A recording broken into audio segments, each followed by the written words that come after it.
અવસ્થાઓની, જાગ્રત, સ્વપ્ન, સુષુપ્તિ, તુર્યા અને ઉન્મુનિ, આ 5 અવસ્થાઓ અને 5 અંતઃકરણ છે, જેને આપણે હૃદય કહીએ છીએ.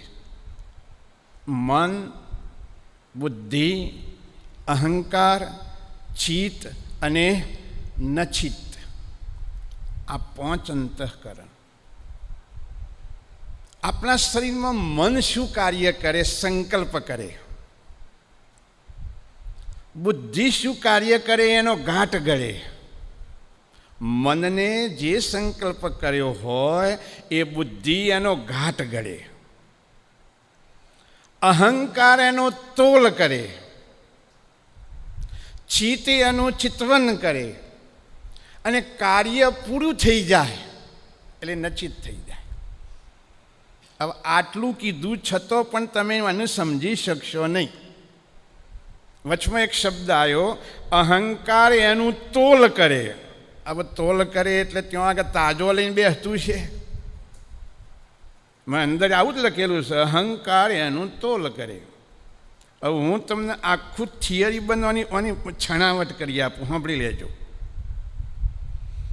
માનો કે તમને મનથી સંકલ્પ થયો અમદાવાદ જવું છે. આવો એક સંકલ્પ કરે, મન સંકલ્પ કરે, બસ બીજું કશું ના કરે, બસ બંધ થઈ જાય.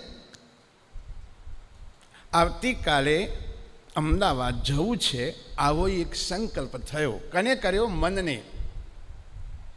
પછી બુદ્ધિનો ઘાટ ગળે ત્યાં જવા માટેનો. કેવો ઘાટ ગળે?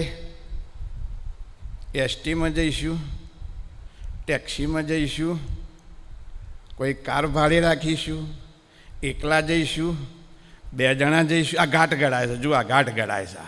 બુદ્ધિ એનો ઘાટ ગળે. અહંકાર એનો તોલ કરે. તોલવું એટલે શું?